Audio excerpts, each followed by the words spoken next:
안녕하세요. 공양들 하셨는가요? 발인 수업한다고 설레서 밥도 안 먹고 쫓아오신 거 아니에요? 자, 이 참, 우리는, 저 역시 그렇지만, 우리는 잘 모르겠지만, 굉장히, 우리가 스스로가 선택한 이 시간, 이 공간이지만, 굉장한 큰 역사를 지금 우리가 이루고 있다.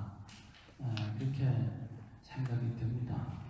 법학이라고 하는 경전 자체가 워낙 부처님 일대 교설 중에 참으로 귀하고도 귀하고 중요하고도 중요하고, 이 법화경 경전 내에서도 언급하고 있지만 이 법화경은 부처님의 전신과 같다라는 말씀을 하십니다. 다시 말해서 이 법화경 자체가 부처님이세요.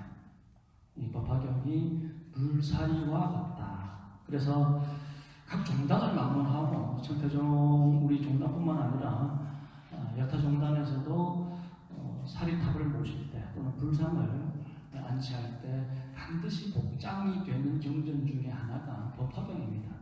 법화경에 이렇게 언급이 되어 있어요. 사리는 사실 구하기가 쉽지 않습니다. 그렇죠. 그 부처님 사리가 그렇게 귀한 것인데 쉽게 구할 수는 없어요. 그러나 사리를 구하지 못하면 사리를 대신해서 바로 이 법화경을 모시도록 해라 라고 하는 내용이 이 법화경 내에도 있습니다. 그리고 옛날 우리 구인사, 우리 청태종을 충청하셨던 이 상월대조사님께서도 집안에 큰일이 있을 때 또는 그 제사 때, 여러분들 집에서 조상 제사 지내시잖아요. 그죠? 제사 때 제사상 머리 위에다가 이 법화경을 놓고 제사를 지내면 조상님들이 그렇게 좋아하신대요. 그래서 제사 지내실 때 법화경을 꼭 모시고 제사를 지내고 계시죠. 그죠? 처음 듣는 얘기처럼 뚱그러지신 분들 계시는데 분명히 그런 말씀 하셨다고 합니다. 그래서 그만큼 이 법화경 자체가 부처님의 전신과 같다, 육체와 같다라고 하셔서 굉장히 그 어떤 경전보다도 소중히 여기고 모셔집니다. 법화경은 경중의 왕이라고 그러죠. 부처님의 일대 교설, 45년 동안 일대 교설 중에 최고 마지막 8년에 걸쳐서 설법하시게 됩니다. 그래서 이 부처님 일대 교설 8만대전경 중에 최고이고 경중의 왕이고 부처님의 유언이다. 평소에 하시지 않던 말씀도 유언하실 때는 다 말씀하십니다. 가장 중요한 말씀을 유언의 그 순간에 남기시게 되죠. 그래서 부처님께서는 이 법화경을 비요지장, 아주 비밀스럽고 아주 요긴하게 감추어 계시다가 마지막 순간에 드러내시는 비요지장이다라는 그런 말씀을 하십니다. 그래서 여러분들께 당부드리건데 이 법화경은 정말 소중히 모든 경전이 마찬가지입니다. 모든 경전이 마찬가지로 어떤 데는 여기 보면 종단에서 발간된 우리 건강 잡지책, 건강이라는 책 또는 뭐 신문 있죠. 불교 서적이라든가 이런 책들이, 이런 신문들이 아무렇지도 않게 막 싱글로 다니고 또 무슨 뭐 깔고 부처님 말씀 어디다 깔고 깔 수 있겠어요? 여기 신문이라 할지라도 안 그래요? 그런 모습들을 가끔 보게 되는데 또는 대강사에 와보니까 수건에 대광사라고 하는 이름을 지어놓고 또는 무슨 정각 이름을 써놓고 그걸 수건으로 쓰는 사람들도 있어. 얼굴 수건은 가능할 수 있습니다. 얼굴 수건 정도는 가능할 수 있겠지만 수건에다가 부처님 이름, 법당 이름을 써서 사용하는 것은 굉장히 실례예요.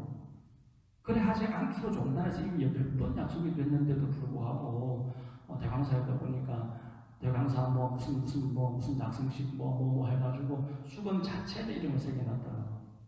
옛날 큰 스님 전에 어떤 비구니 스님이 그 매점에 불교 용품을 파는 스님이 좋아하시는 법어 일심상청정 처차연합된 어떤 그런 거를 휴대폰 열쇠고리 있죠. 거기다가 이렇게 새겨서 큰 스님 전에 드리니까 막 혼을 내셨어요. 이걸 누구 주머니에 호주머니 넣고 다닌다라고 이렇게 만들었느냐고. 부처님 말씀인데, 좋았으면 가장 귀중한 말씀이신데 이거 누구 호주머니 넣고 다니려고 이렇게 만들었냐고. 그 비구니 스님은 큰 스님 전에 자랑하러 갔다가 큰 스님께 혼나고 왔어요.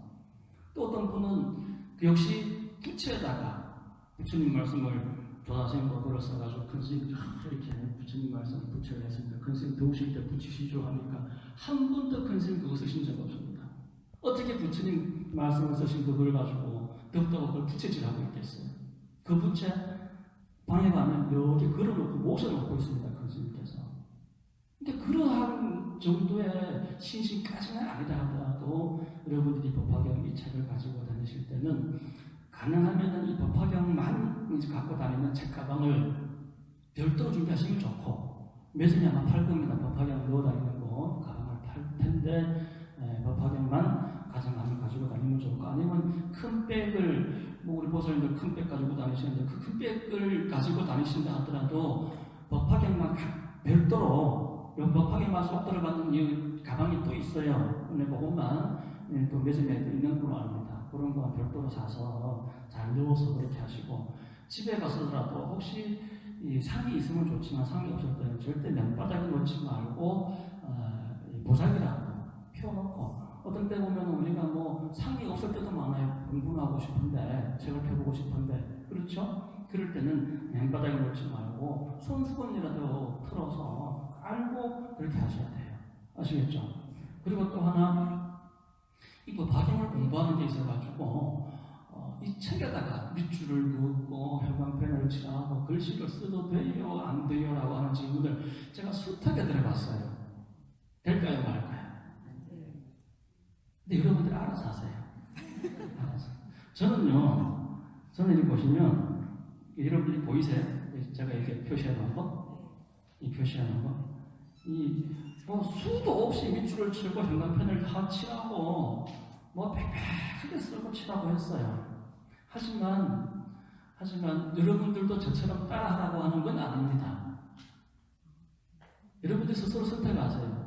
스스로 만약에 하실거라도 줄을 치고 중요한 부분을 대목대목에다가 이렇게 내가 참고 표시를 하고 글을 쓰더라도 굉장히 중요한 마음, 소중한 마음으로 여러분들이 법화경을 대하셔야 되고 그게 자신이 없다고 할 때는 책에는 아예 1절 연필이고 손을 대지 말고 노트를 준비해서 별도 노트에다가 옮겨 쓰든지 벗겨 쓰든지 이렇게 하시고 법화경 자체는 손을 안 대는 것도 하나의 방법이에요. 어쨌든 간에 그건 여러분들 선택하십시오. 법화경 내에다가 무슨 책을 글을 쓴다 하더라도 굉장히 소중한 마음으로 정성스럽게 한 글자 한 글자 표시를 하고 써내려가시기 바랍니다. 아시겠죠? 그런 기본적인 마인드를 가지고 이 법화경을 대해야 되겠다 생각을 합니다. 오늘 참 이 법화경 공부한다고 해서 그런지 굉장히 기분이 좋아요. 오늘 주지 스님 평소하고 다르게 좀 환해 보이지 않습니까? 네? 기분 좋아 보이지 않으세요? 제 기분 좋은 일이 또 있어요. 오늘 여러분들한테만 고백을 하면 여러분들 이게 뭐예요? 제가 입고 있는 옷이 가사는 이게 가사고 장삼이죠, 그렇죠? 이 성복 중에서 이걸 장삼이라고 해요, 맞죠? 제가 장삼이 딱 두 벌입니다. 여름 한 벌, 겨울 한 벌인데 여름 한 벌을 제가 23년인데 23년 동안 입었어요. 근데 지금까지 그러니까 빨 일이 그렇게 자주 없었어요. 빨 일이 자주 없었어요. 왜냐면 이게 법회를 볼 때, 그렇죠? 법회를 보거나 불공하거나 제사할 때 뭐 며칠에 그쳐서 한 번씩 뭐 어지간한 전에는 일주일 지나서 뭐 2주일 만에 뭐 이렇게 하는데 제가 관문사 있을 때 100만도 갈 때 100일을 입어봤어요. 매일 100일을 입어보니까 100일 동안 한 번도 못 빨았어요. 그 옷이 한 벌이니까. 한 번은 이제 겨울 옷을 입고 이제 여름 옷을 빨아서 한 번 입은 적도 그래 있습니다만은 제가 대강사에 오니까 매일 또 미륵보전에 가서 불공을 해야 하고 또 수시로 이렇게 법회를 보고 하다 보니까 도저히 한 벌을 갖고 안 되겠어. 처음으로 제가 승복을 한번 맞춰봤어요. 근데 또 오늘 날 잡으려고 그럴 게 아니라 오늘 도착을 했어. 벌써 사실은 한 달 전에 대강사 오기 와서 얼마 안 돼가지고 한 달 전에 제가 주문을 했어요. 주문을 했는데 이 사람이 잊어먹었어. 한 3일 전에 제가 전화를 하니까 깜빡했습니다 이러면서 급하게 만들어가지고 오늘 도착했어요. 그래서 오늘 첫 개시했습니다. 24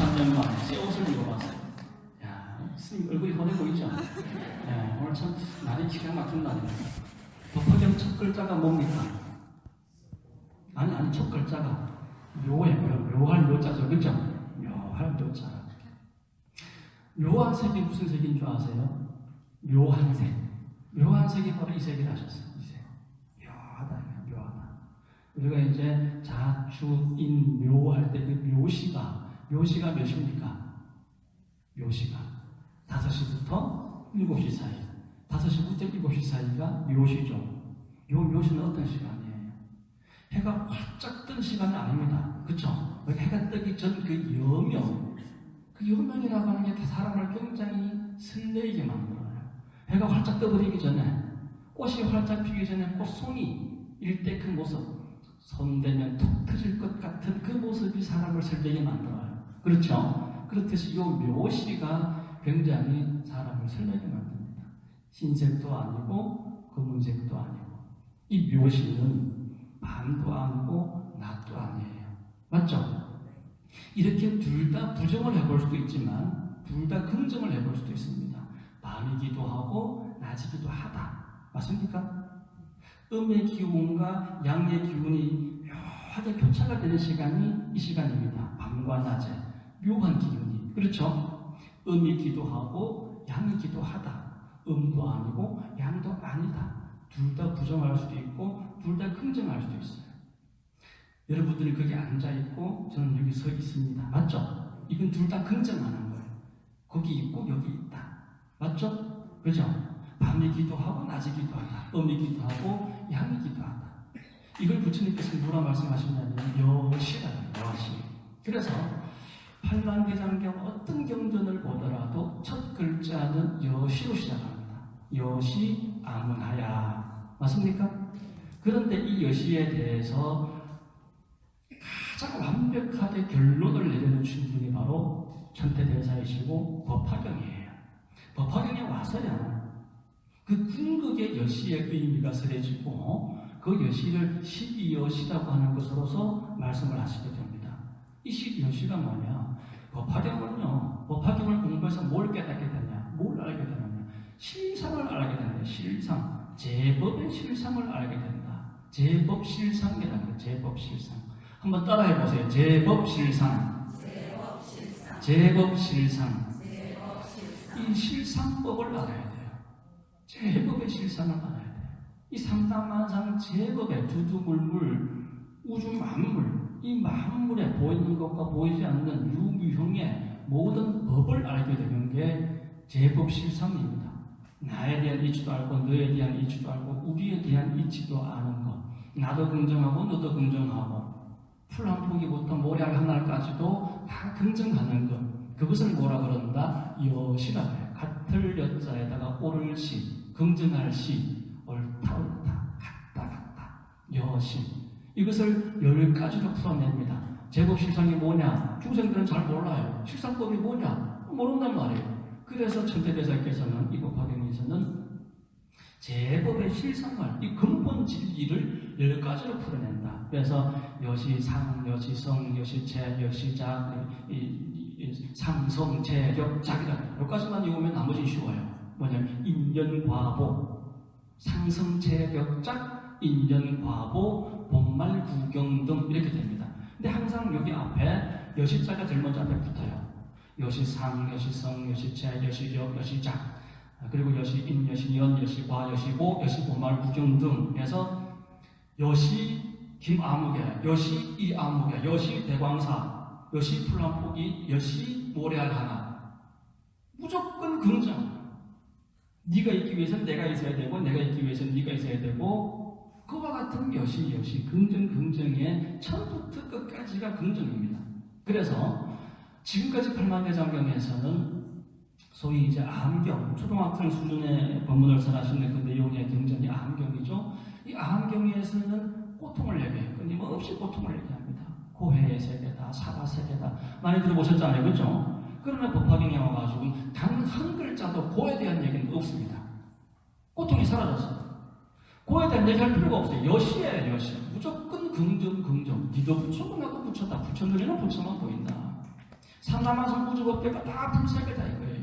그러한 경지의 경전이기 때문에 함부로 설할 수도 없고 함부로 받지도 못해요.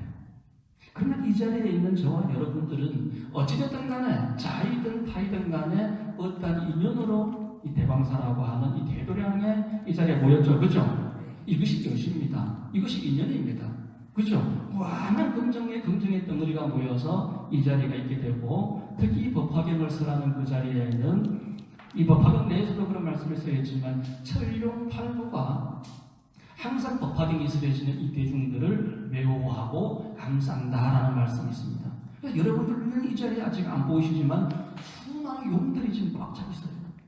보이세요? 수많은 하늘, 용, 왕, 천룡팔부에게 지금 꽉 들어차 있어. 안 보이십니까? 안 느껴지세요? 법화경이 그렇게 되어 있다니까. 이 법화경을 설하는 그 자리에는 수많은 천룡, 하늘, 천신, 천왕들, 법왕들이 이 법화도량의 모든 대중들을 외워하고 지키고 그 뜻과 같이 되도록 하리라. 그래서 이 자리가 그 어떤 법회석상보다도 이 법화경을 배우는 이 석상이 참으로 소중하고 중요하다는 말씀을 여러분들께 드립니다. 아시겠죠? 마음을 먹는 건 쉽습니다. 마음을 정하는 건 오히려 쉬워요. 그러나 이 정한 마음이 변하지 않도록 지키는 것은 어렵습니다. 그래서 이 자리에 여러분들이 마음을 내셨으면 끝까지 지키실 수 있도록 애써주시고 노력해주시고요. 제가 지금 서두에 여러분들께 다시 한번 강조드립니다만 이 법화경에 나오는 이 책을 소중히 간직해달라는 말씀을 드리고 또 변하지 말고 끊임없이 이 공부가 제가 주재하는 동안에는 매주 금요일날 배우고 또 배우더라도 계속 법화경을 돌릴 겁니다. 끊임없이 돌릴 거예요. 그리고 여러분들 이 제가 나눠드린 책 받으셨는가요? 제가 드린 책 받으셨죠?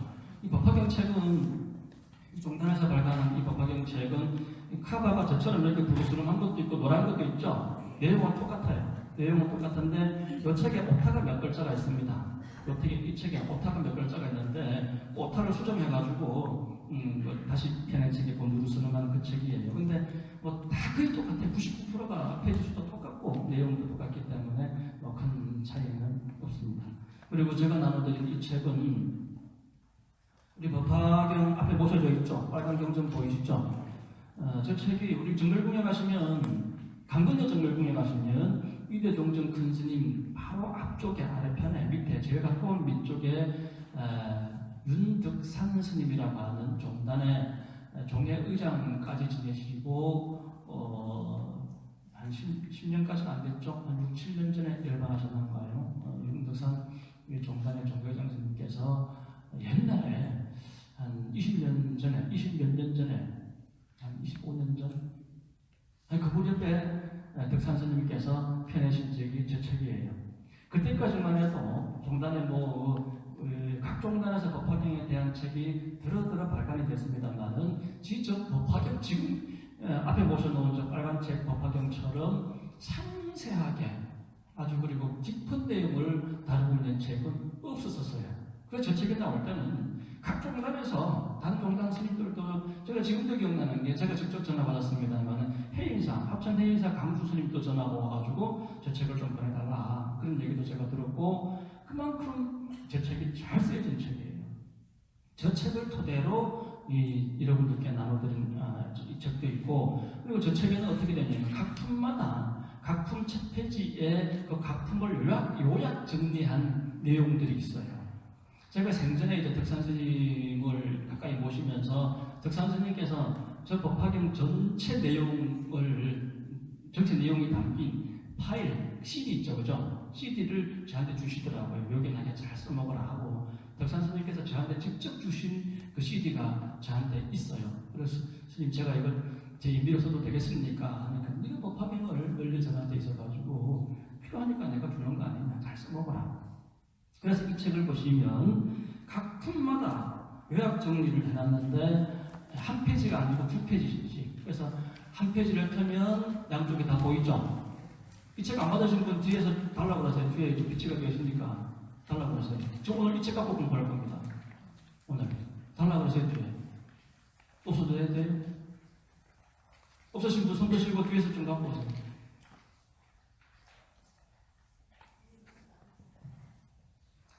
그래서 굉장히 2페이지에 걸쳐서 각품을 다 요약 정리를 해놨어요. 그래서 딱 펴면은 딱 거품이 나오고 바로 보고 알 수 있도록 해놨고, 그리고 덕산 스님께서 요약 정리해 놓으신 그 내용을 주로 했습니다만은 약간 그 어투라 그럴까요? 옛날 어른이시다 보니까 옛날 어투로 해놓은 것도 있고, 제 스스로 봐서 이 내용을 조금 보충을 해서 더 설명을 더 해드리고 싶다라고 하는 내용들도 꽤 있었어요. 그래서 감히 좀 버릇없지만 덕산 스님께서 해놓으신 그 글에다가 제가 추가로 설명을 더러 여러 군데다가 추가 설명을 꽤 많이 달아놨습니다. 그래서 원래 전체는 한 페이지만 있어요. 한 페이지만 있는 내용을 제가 2페이지에 걸쳐서 내용을 보강을 해서, 어쨌든 덕산 스님께서 저한테 CD를 주실 때는 마음대로 써먹으라고 주셨으니까 저작권을 제가 이양받았습니다. 그래가지고 제가 이 내용을 조금 상세하게 좀 토를 더 달아서 작품 요약을 해놨습니다. 그리고 좀 보실까요? 제일 처음에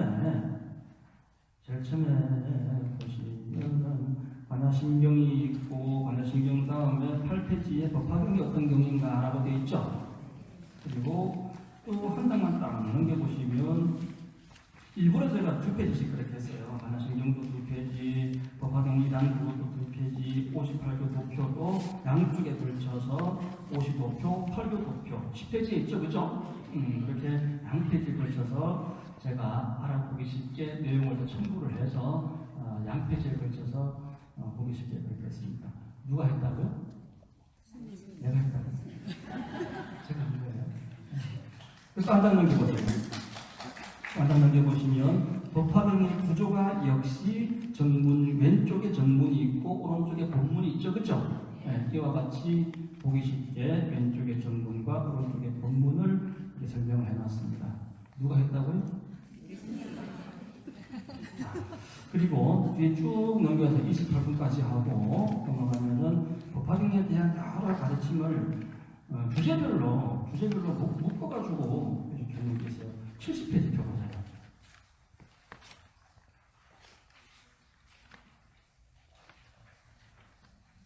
70페이지 보시면 여러분들이 이 법화경을 통해서 여러분들이 아셔야 되는 게 뭐냐 하면 교강, 겸수다, 58교다, 삼종지관, 삼재원융, 일심상관, 일념삼천, 제법실상, 해삼규일. 자, 이와 같은 가르침을 여러분들이 이 법화경을 통해서 배우시게 됩니다. 그래서 여러분들 그 제자, 법화경에서 경전에서 얘기하는 그 제자가 7기 제자를 써요. 그러니까 사성제 들어보셨죠? 사성제 또는 우리 종단에서 얘기하는 공가중이라고 하는 거 들어보셨죠? 우리 저기 높에 단상에도 보면 회상규일이 있고 삼재원융이 있습니다. 우리 종단 종기를 보면 동그라미가 3개가 있죠? 동그라미가 3개 있습니다. 공의 진리, 가의 진리, 중의 진리.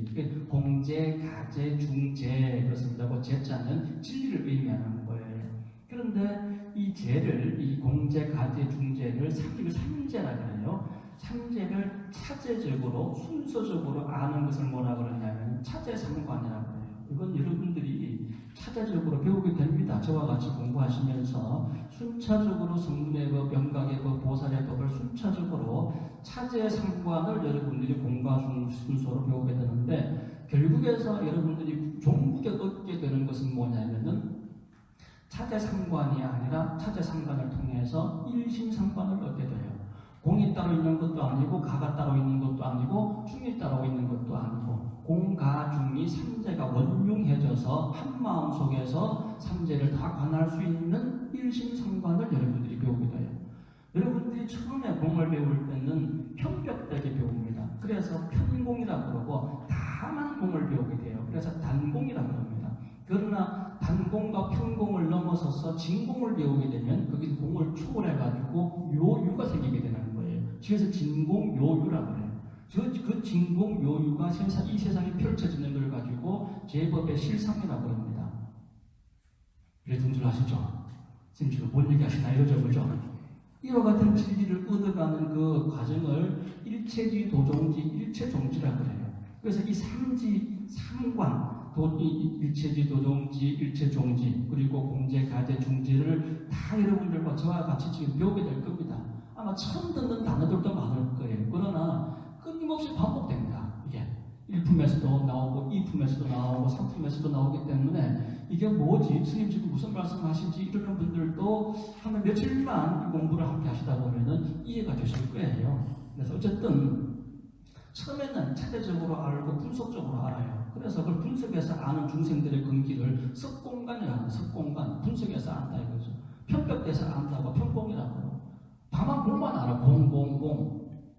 그 편법되지 않은 거죠. 그 단공이라고 합니다. 이 공을 넘어서 가지고 가를 알아야 되고 중을 알아야 되고 이 공과 중을 차례적으로 이렇게 쭉 이렇게 한 발 한 발 나아가서 순서적으로 아는 그 공을 또 넘어서서 한 마음 속에서 딱 보는 그 순간에 그냥 공이고 가고 중이고 삼자 원유한 거예요. 있는 그대로가 진인 거예요. 공인가 보다. 이렇게 생각해보니까 가네. 이게 결국은 삼자 원유이구나. 이게 아니에요. 한 마음속에서 공과 중 삼재가 다 나오게 돼 있고 한 마음속에서 삼천대천세계가 한 마음속에 다 투영이 되게 되어 있어요. 그래서 일념삼천이라고. 일념삼천이라고. 이와 같은 공부를 저와 여러분이 함께 하시게 됩니다. 저 역시 이런 얘기 하지만 저도 다 몰라요. 제가 다 알면 부처님이에요. 그러니까 끊임없이 저와 같이 돌리고 계속 돌릴 겁니다. 불법은 돌리는 법, 굴리는 법이에요. 그래서 불법의 상징이 뭡니까? 법륜, 받기 윤자. 절집에 가면 부처님 참그 절받기 이게 뭐야? 수레받기를 모양으로 되어 있는 거 많이 보시잖아요. 그죠? 어느 절에 가도 다 있단 말이에요. 어느 절에 가도. 불법의 상징인 건 바로 돌리는 거예요. 자꾸 돌려야 돼. 그래서 돈도 불이고요. 이 불도 불이에요. 부처님도 불이에요.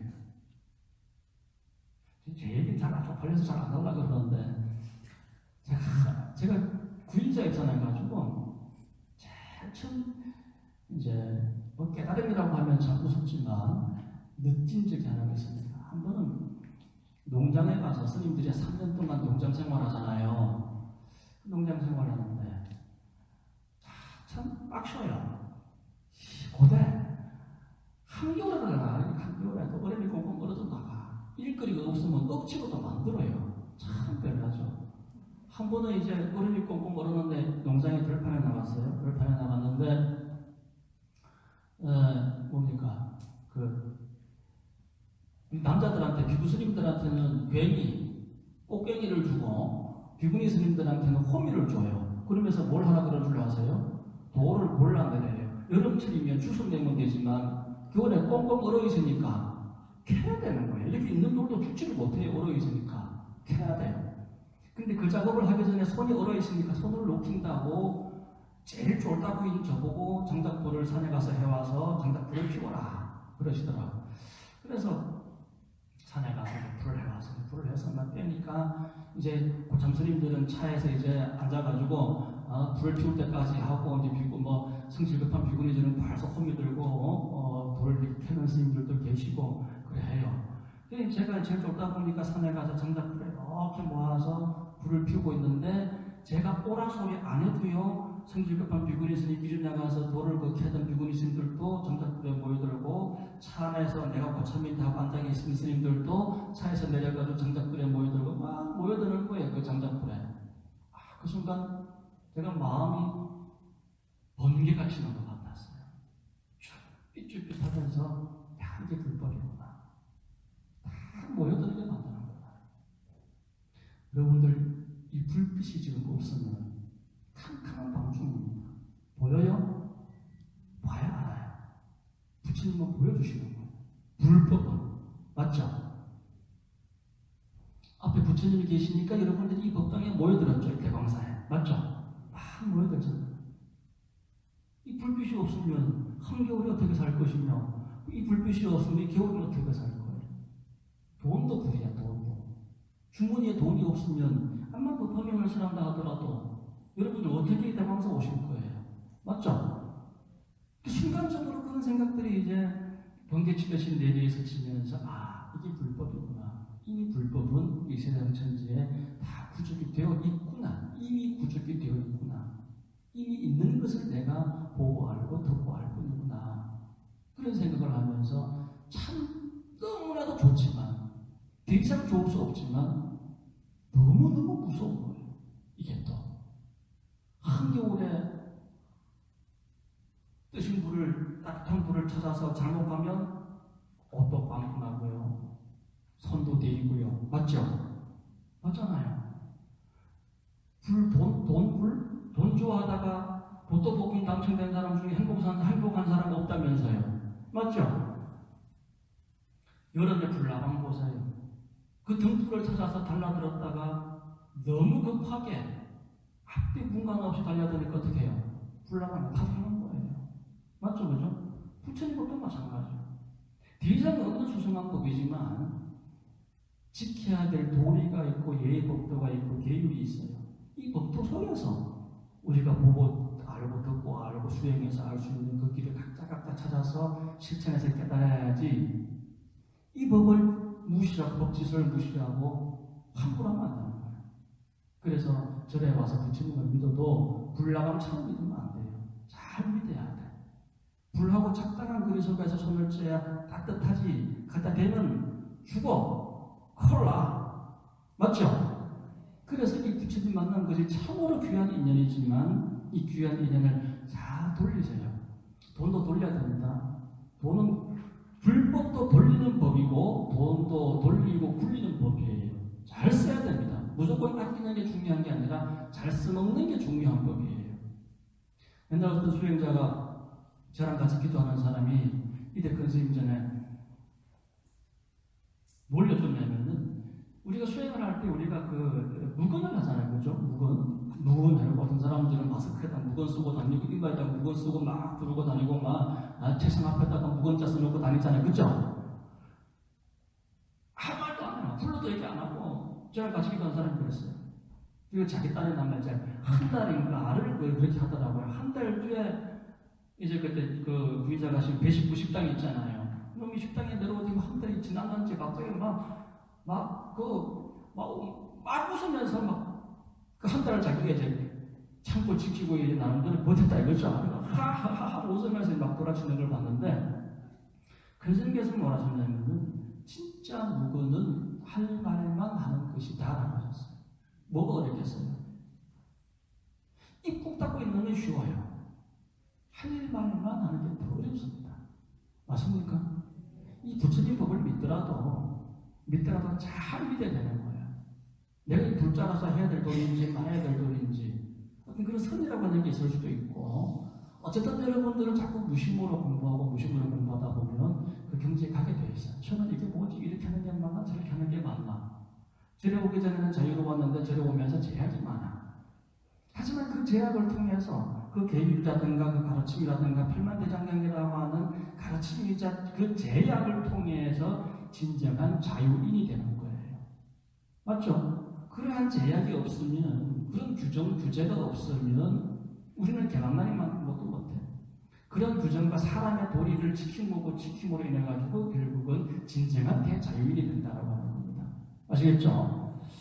자, 제가 나눠드린 교장 펴보시죠.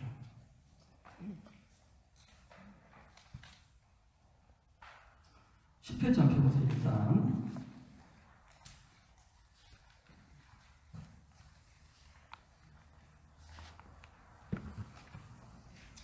부처님께서 이 45년 동안 설법을 하시는데, 근데 천태대사께서는 부처님께서 50년 동안 설법을 하셨다라고 되어 있습니다. 정확한 이유는 모르겠습니다만 아마 우리가 추측한데, 지금 세계 불교학자들은 오늘날에 다양한 경전이 지금 묻혀있던 것도 드러나고, 다양한 연구를 통해서 부처님께서 35세 성도하셔가지고 80세에 열반하셨다. 그러면 45년 동안 설법을 하셨다라고 답이 나옵니다. 그래서 그것이 지금은 정설입니다. 그러나 천대대사께서 이 법화경을 저술하실 때는 언제적 얘기입니까? 1400년 전 얘기예요. 그 1400년 전에는 지금처럼 다양한 그런 경전들이 드러나 있는 것도 아니고 연구가 활발하게 된 것도 아닙니다.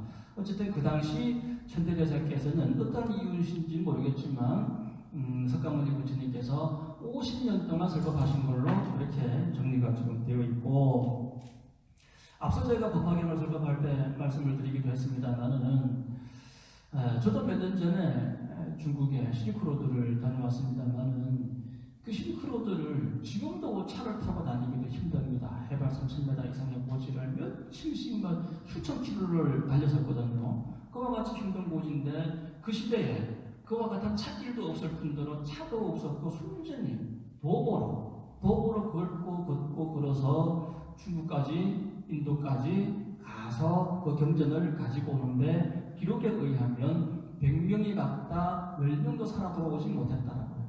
10분의 1도 살아 돌아오지 못합니다.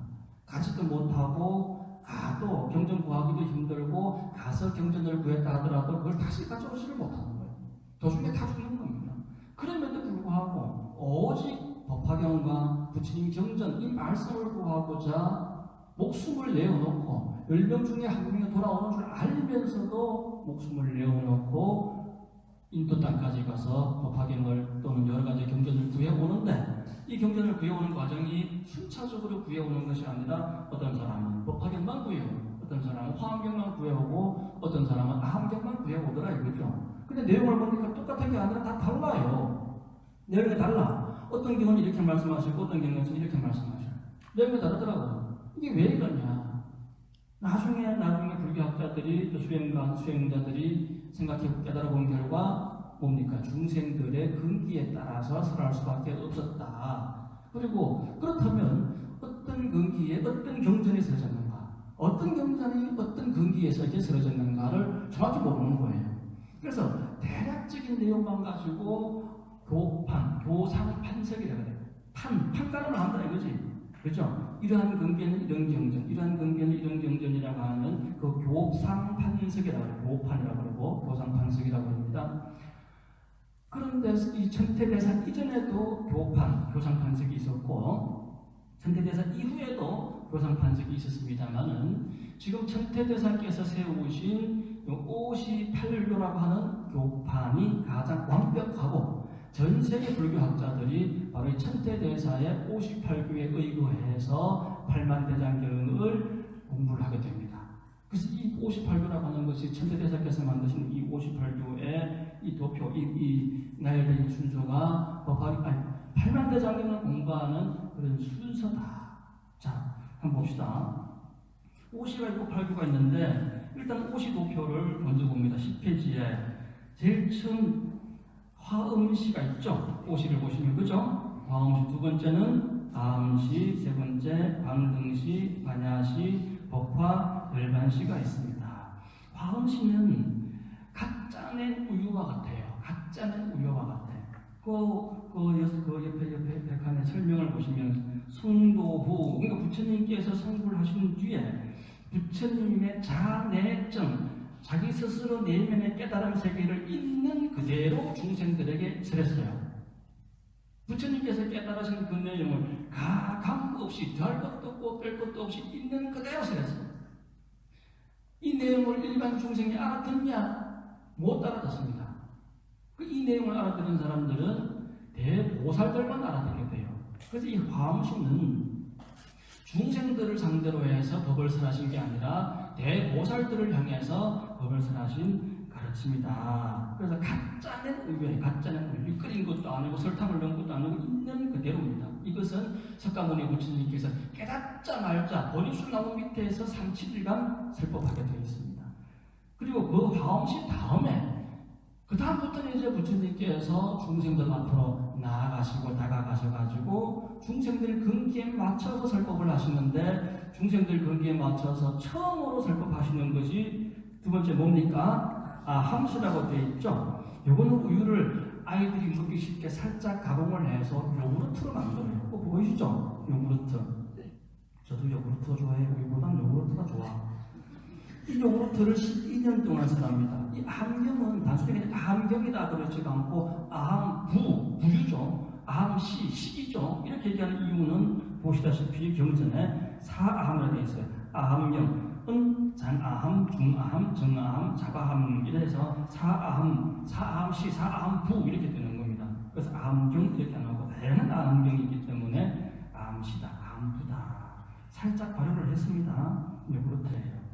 자, 암시 다음에 금기가 높아져서 방등시가 됩니다. 이때부터 이제 대승으로 넘어갑니다. 암시는 아이들한테 가르칩니다. 그렇게 외워요. 암시는 아이들한테 가르치는 거. 아셨죠? 네. 가장 이제 가장 아이들한테 가르치는 겁니다. 이 아이가 이제 청년이 되어서 청년이 돼서 나도 알고 남도 알기 시작하는 때 대승이죠. 남도 아는 시기 대승입니다. 이 대승이 시작되는 시기가 바로 방등시입니다. 이거는 요구르트보다도 조금 더 걸쭉하게 발효를 했어요. 요델이라고 그러네요. 그죠? 이것을 8년 동안 설설했고 역시 방등경이 아니고 방등시 또는 방등두라고 하는 이유는 거기에 다양한 경전이 있기 때문입니다. 유마경, 승만경, 은가경, 건강경, 영효 같은 경들이 있고 방등시 다음에 완전한 대성경이 설해지게 됩니다. 완전한 대성경. 그게 뭐냐? 반야시입니다. 반야부. 역시 반야부 경전은 한두 권이 아니고 반야경, 건강경과 같은 600부 반야라 600부. 아주 방대합니다. 600부나 됩니다. 600부나 되는 방대한 경전을 설하시기 때문에 시기가 가장 깁니다. 21년입니다. 이 21년 동안 설하신 방등부 경전의 핵심 내용은 뭐냐면은 공입니다. 반야, 다른 말로 반야입니다. 반야. 마하반야. 그 반야, 우리는 반야신경을 5분도 안 돼가지고 한 2, 3분 만에 반야신경을 다 외우지만 그 반야신경 안에는 600부 반야경에 600권이나 되는 가르침의 경전을 반야신경 안에 압축하고 압축해 놓은 거예요. 그래서 이 공이라고 하는, 공이 바로 반야나 공을 아는 지혜가 반야지. 반야라고 하는 의미가 뭡니까? 지혜라고 하는 의미예요. 반야는 지혜를 상징합니다. 근데 지혜도 종류가 많아요. 반야에서 얘기하는 지혜는 공을 아는 지혜입니다. 다양한 지혜가 있단 말이에요. 법화경에서 얘기하는 지혜는 뭐예요? 제법 실상을 관하는 지혜예요. 일심삼관의 지혜입니다. 공을 아는 지혜가 아니에요. 법화경에서 얘기하는 지혜는 제법 실상의 지혜고 일심삼관의 지혜예요. 아시겠죠? 근데 600부 반야에서 얘기하는 지혜는 뭐라고요? 공을 터득한, 공을 아는 지혜가 600부 반야의 지혜입니다. 그럼 21년 동안 수합니다. 이 반야공이라고 하는 것은 집을 지을 때 그 기초 베이스와 같아요. 기초 베이스. 기초 봉우리와 같아요. 그 기초를 치고 기둥을 세우고 철근을 섞고 물과 모래와 자갈을 섞어서 기둥을 올리고 지붕을 올리고 집을 짓잖아요. 그죠? 공이라고 하는 것이 불교 사상의, 불교 역사의 가장 어떤 핵심 근간을 이루는 것이 바로 공입니다. 공. 아시겠죠? 그걸 21년 동안 가장 많은 시기에서 합니다. 왜냐? 공이라고 하는 것은 중생들이 집착심이 워낙 강하기 때문에 그거 공하다. 나 그것도 공해. 아니 이것도 공해. 네가 공하다는 것도 공해. 이러시면서 21년을 설하시는 거예요. 아시겠죠? 자, 그 다음에 뭡니까? 반야시 다음에 뭐죠? 법화열반시다. 마지막 부처님께서 열반 되시기 전에 설하는 법화열반시다. 몇 년 동안 설해주십니까? 8년입니다. 맛은 무슨 맛이에요? 치즈. 저는 치즈를 못 먹어봤어요. 우리 집에 시골에는요 치즈 파는 데도 없고요. 뭐 이렇게 먹도 못해서 이런 거. 치즈 맛은 잘 몰라요. 저는 요거트 이런 게 좋지 치즈 이런 건 잘 몰라요. 잘 몰라요. 법화는 알래 알 수가 없어요. 그 맛을, 치즈 맛을 저는 알래 알 수가 없어요. 법화열반, 열반경은 열반 되시기 직전 1일방 1일야 일주야에 걸쳐서 설법을 했습니다. 근데 그 내용은 법화경의 가르침과 거의 동일합니다. 그래서 부처님께서 열반 되시기 직전에 말씀하신 법화경과 열반경을 묶어서 법화열반시 이렇게 얘기를 하게 됩니다. 자, 시기별로 그렇습니다. 시기별로 1, 2, 3, 4, 5 시기로 나눴습니다. 첫 번째 시기는 화엄시. 자, 이 화엄시는 다시 말씀드리면 석가모니 부처님께서 어디서 설법하셨다고요? 오리순 나무 밑에서. 깨달으시자마자 깨달으신 그 순간 그 내용을 여러분들도 기억하실 겁니다. 아마 어른 스님들께 들어보셨죠? 조화스님께서 구인사에서 딱 성불을 하시자마자 인시에 오밤중에 해가 떴습니다. 소백산이 진동을 하고 아랫마을 사람들이 소백산에 불날 따고 불 끄러 올라오고 양둥이 들고 오르고 하는데 불이 아니고 소백산에 해가 떴어요. 그 밤중에 인시에. 그리고는 종을 칩니다. 경내의 대중들을 다 소집하셔가지고 그 경내에 있는 대중들에게 깨닫자마자 바로 설법을 하십니다. 조하스님께서 며칠간 3일 밤낮을 한시도 쉬지도 않고 먹지도 않고 자지도 않고 3일 밤낮을 설법을 하셨는데 어느 누구도 침식에 대한 욕구가 없었다. 오로지 홍해 붕 뜬 것처럼 조하스님 그 법문에 빨려 들어가서 잠자는 것도 먹는 것도 화장실 가는 것도 다 있고 3일 밤낮을 설법을 들었다. 근데 그 내용을 누가 압니까? 몰라요. 조하스님께서 깨달으신 그 잔해증에 있는 걸 그대로 터뜨리신 거예요. 우리 인터넷 홈페이지에 들어가면 조하스님께서 천대중 홈페이지에 들어가시면 조하스님께서 남기신 오도송이 길어요. 상당히 길어요.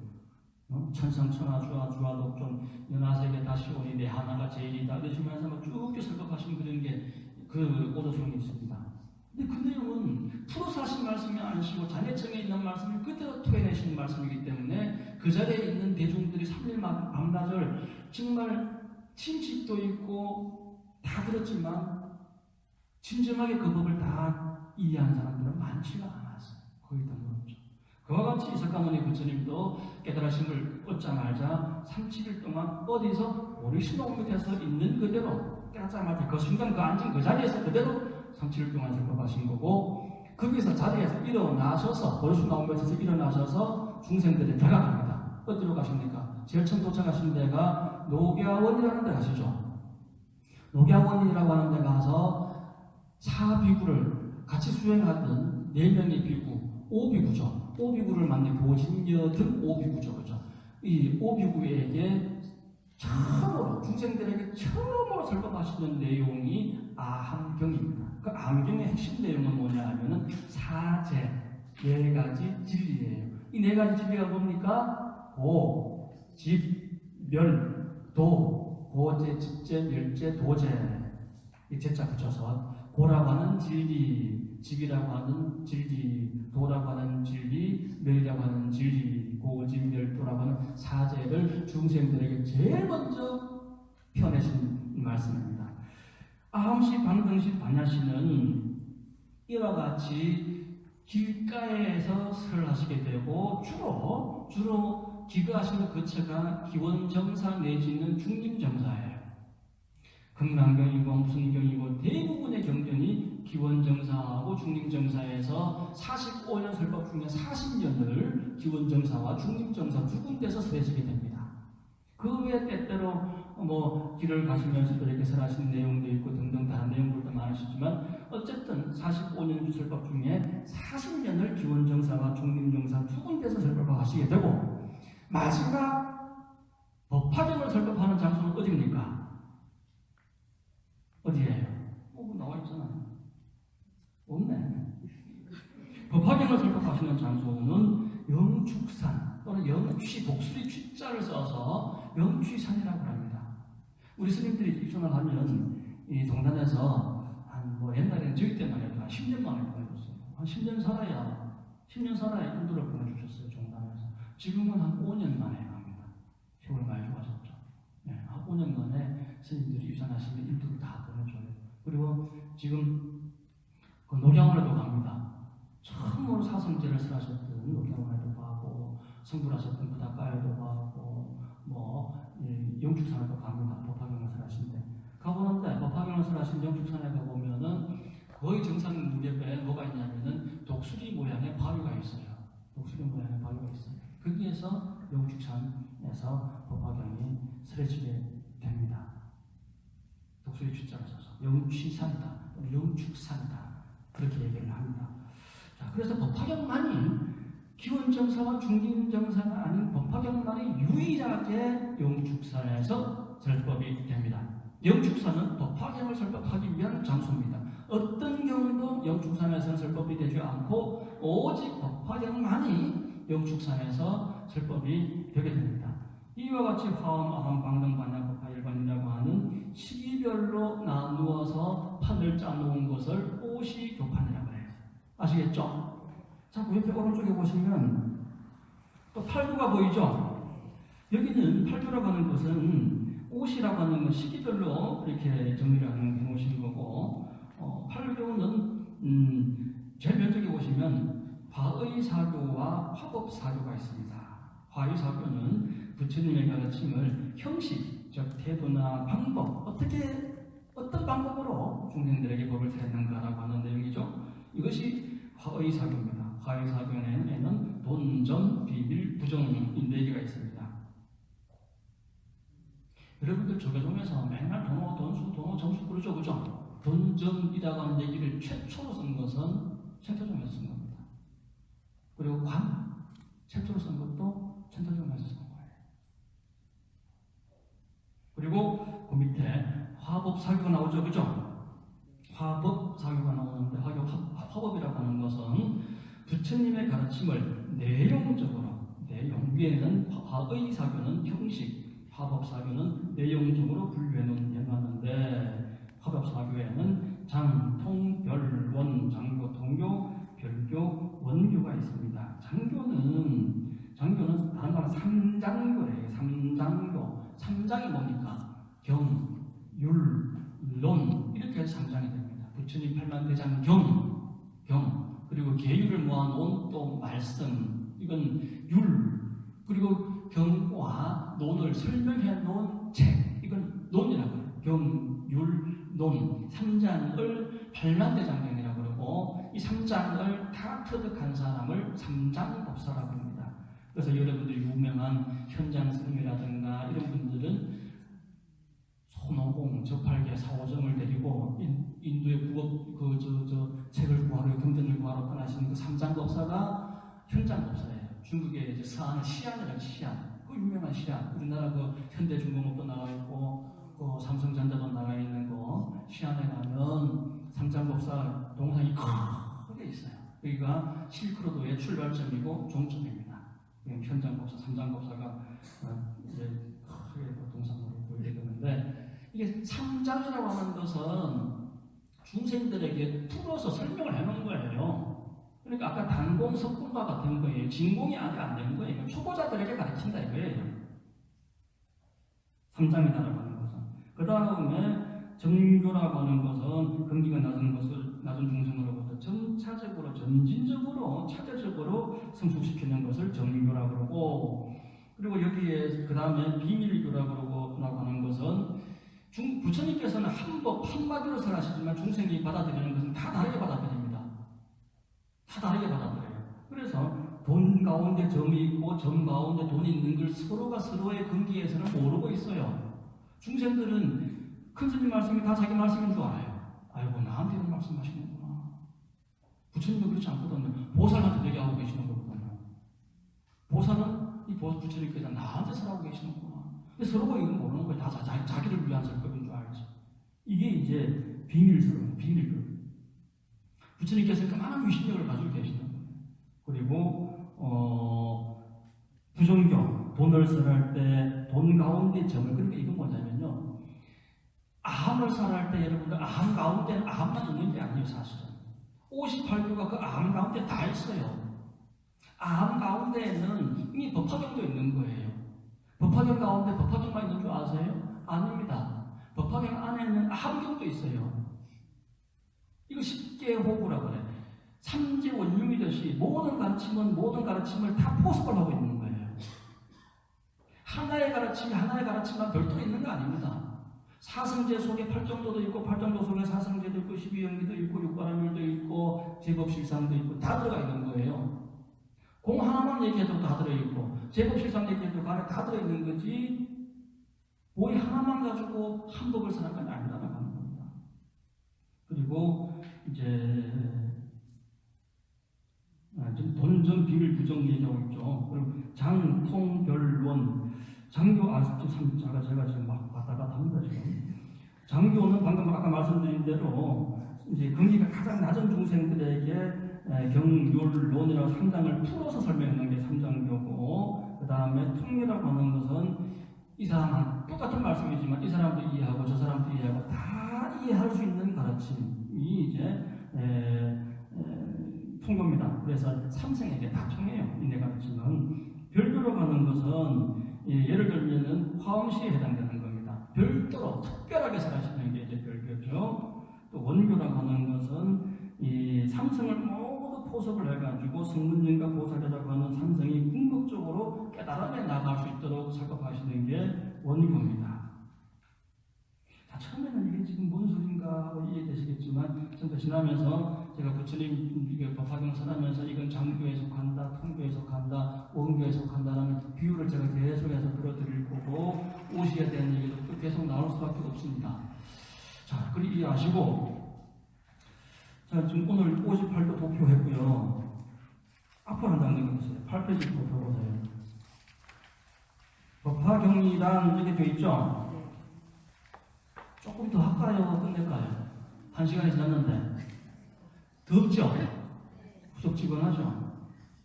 여러분들보다 제가 더 더워요 지금. 자, 그래서 이 법화경이라는 내용은 다음 시간에 여러분들 같이 하도록 하고요. 앞으로는 어떻게 제가 이 시간을 이끌어 갈 거냐면 8시부터 9시까지는 그 시간 동안은 1시간 동안은 절반은 함께 독송을 할 겁니다. 함께 독송을 하고 나머지 절반의 시간은 각자 사격을 할 겁니다. 그래서 그날 진도는 그날 제시를 할 겁니다. 음순념보살님 계세요? 어디 계세요? 저 음순념보살님을 우리 법화림의 반장으로 제가 임명을 했어요. 박수 한번 쳐주세요. 우리 법화림의 심부름꾼입니다. 그러니까 앞으로 반장님이 축제를 내줄 거예요. 제가 반장한테 지시를 해서 반장이 몇 페이지부터 몇 페이지까지 같이 독송을 하고 몇 페이지부터 몇 페이지까지 같이 사경을 하겠습니다 라고 하고, 그리고 9시 되면 제가 나올 겁니다. 9시에 제가 나와서 10시까지 제가 법문을 할 거예요. 9시부터 10시까지. 자, 왜 이렇게 하느냐면 법화경리는 여러가지 수행을 총망라합니다. 여러가지 가르침을 총망라합니다. 공에 치우치지도 않고 어떤 유식에 치우치지도 않고 정토에 치우치지도 않고 모든 가르침을 총괄하고 일관하고 총섭을 하고 제법실상의 가르침을 드러내시게 되어 있어요. 그런데 이 가르침을 완성을 하기 위해서는 5가지 수행 방법이 있습니다. 5종 수행이라고, 5종 법사라고 해요. 5종 법사. 많이 들어보셨겠지만 5종 법사가 뭐냐면은 수지, 첫 번째 수지, 그 다음에 독, 그 다음에 송, 그 다음에 해설, 그 다음에 서사. 5가지입니다. 수지, 독, 송, 해설, 서사. 이걸 5종 수행이라고 하고 5종 법사라고 합니다. 5가지 수행을 고루고루 다 통달하는 사람을 5종 법사라고 하고, 저나 여러분들은 5종 법사가 되어야 돼요. 5종 법사는 부처님의 할 일을 부처님이 대신해서 하느니라. 열애가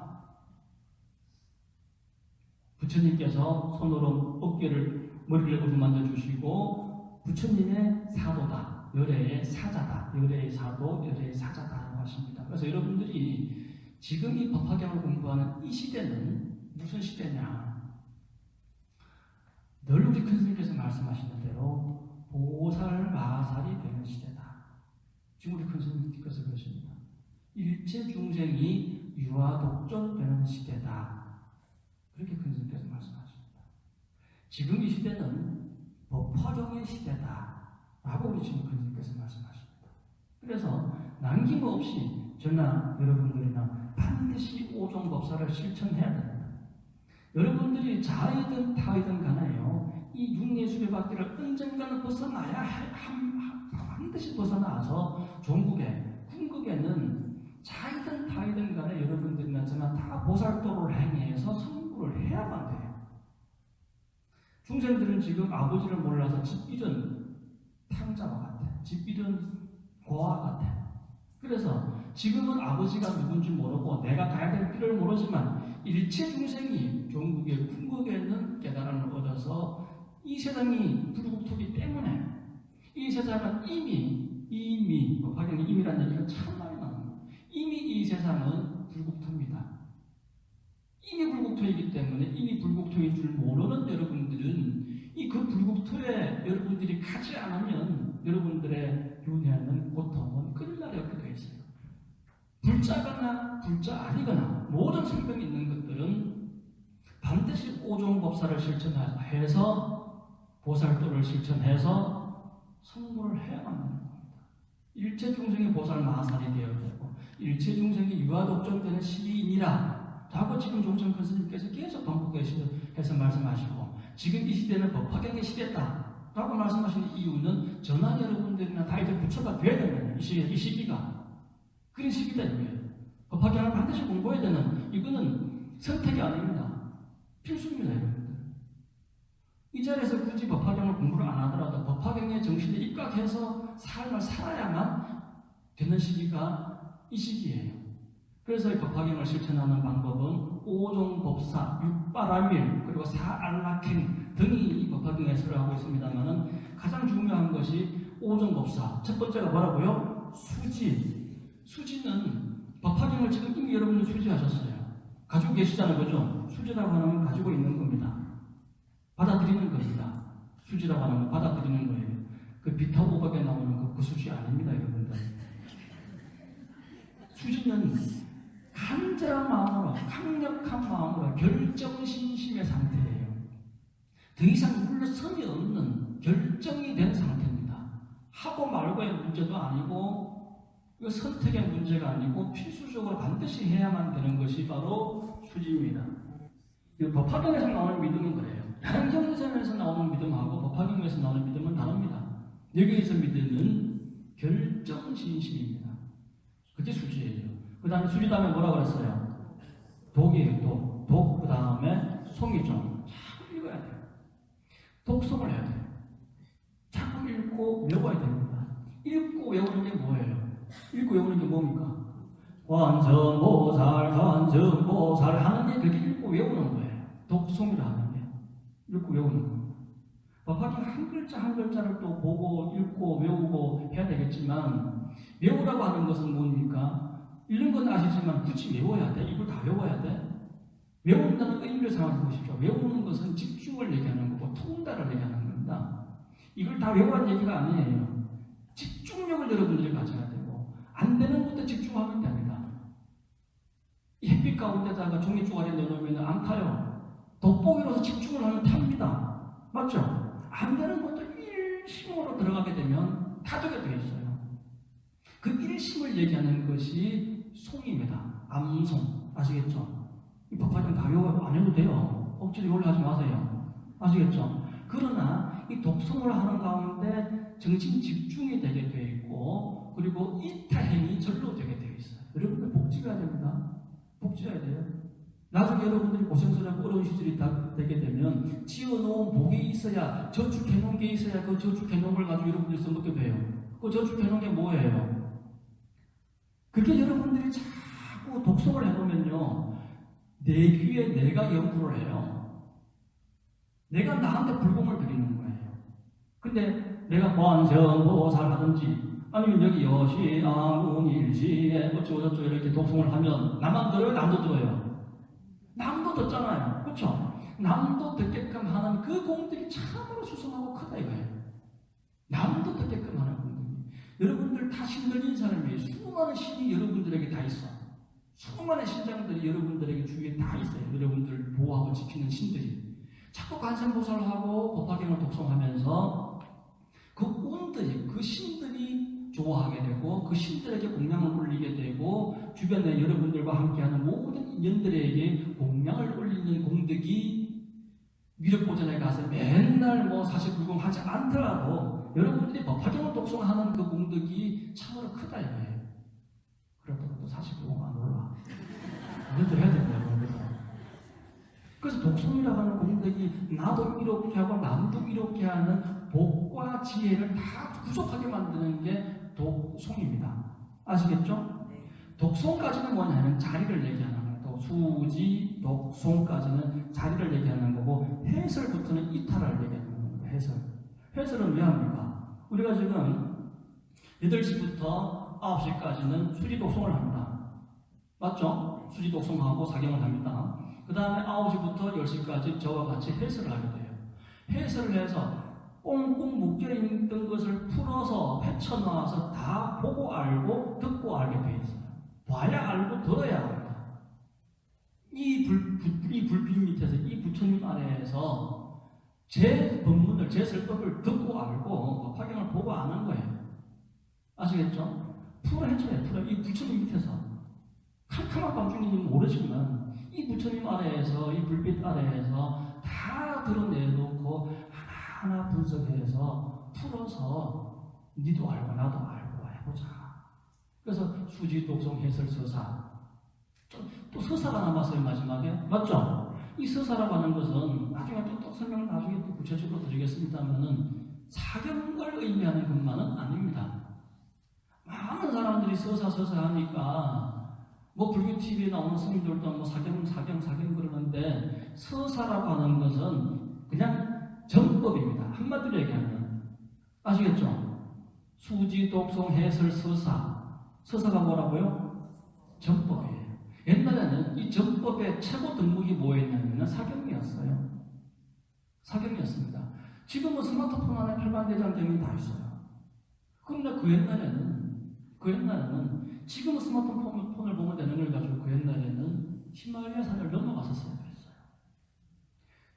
인도를 가도 책을 구하기가 쉽지가 않아요. 그렇죠? 그 책이라고 하는 것 어떻습니까? 이 법화경만 하더라도 서품부터 28분까지 다 쓰려면 참 오랜 시간이 걸립니다. 지금처럼 인쇄기가 있어요. 복사기가 있어요. 맞죠? 그죠? 무조건 정보를 위해서는 최고 동력이 씁니다. 자꾸 쓰고 또 쓰고 해가지고 이 사람한테 전해주고 저 사람에게 써서 자꾸 전해주는 게 이것이 정법입니다. 하여튼 법화경에서 얘기하고 있는 서사라고 하는 것은 사경만의 의미가 아니고 정법이다. 그 정법의 정신을 살려서 여러분들이 사경을 하게 되면 정법의 그 의미도 부합될 뿐더러 또 집중력이 생기게 됩니다. 저도 사경을요 하다 말았어요. 법화경을 제가 10수년 동안 이 법문을 하고 있지만 한 번도 법화경을요 사경을 해본 적이 없어요. 하다 하다가 말고 죽기 전에 한번 해야 되는데 하다가 말고 왠 줄 아세요? 시간이 없어서도 아니에요. 시간이 없어서도 아니고 굉장한 집중력과 인내와 끈기가 필요합니다. 해보신 분들 아시죠? 처음 했을 때는 난 발을 전자로 뭐 화, 경, 그 다음부터는 갑자기 지렁이가 막 흘러가. 맞죠? 한 세 글자만 지나가면 삐뚤삐뚤해지고 아침부터 다시 화, 경, 그 다음부터는 또 바람에 막 휘빵이 니가 날리고 저리 날리고 막 그래. 아예 또 처음부터 다시. 제가 처음부터 다시 하기 몇 번인 줄 아세요? 제가 성격이 좀 까칠하고 좀 완벽주의자라서 계속 못하겠어요. 또 처음부터 다시. 저처럼 하라는 건 아닙니다. 그러나 이 사경이라고 하는 게 정신 통일이 되고 집중이 되게 만드는 거예요. 우리가 삼매가 뭔지 아세요? 신구의가 집중이 되고 신구의가 통일되면 그걸 삼매라고 하는 겁니다. 아시겠죠? 이와 같은 삼매는 여러분들이 그냥 얻어지는 게 아니에요. 관세음보살 열심히 이 연불 속에서 있는 거고 한 글자 정성스럽게 쓰면서 집중이 생기고 정성이 생겨서 나중에는 그냥 여여하게 될 겁니다. 집중해서 집중이 되는 게 아니라 그냥 보는 그대로 진실상에 드러나게 되겠어요. 그걸 가지고 제법실상이라고 하는 겁니다. 자, 오늘은 여기까지 하고 일단은요 제가 이 법화경의 대의를 이번 시간, 다음 시간, 그 다음 시간 한 3주까지는 이렇게 갈 겁니다. 한 3주 정도까지는 이렇게 가고 그러니까 한 6월 말주나 아니면 7월 달에 되어서야 본론이 서품이 이제 시작될 것 같아요. 어쨌든 이번 달에는 법화경에 대한 전반적인 얘기를 한번 해드리고 어느 정도 감을 잡은 다음에 그런 다음에 서품부터 진행을 하려고 합니다. 그래서 다음부터 몇 시부터 나와요? 8시부터 나와서 9시나 9시 조금 넘을 수도 있고 그렇습니다. 오늘은 이것으로 마치겠습니다. 그리고 상 정리는 각자 적어서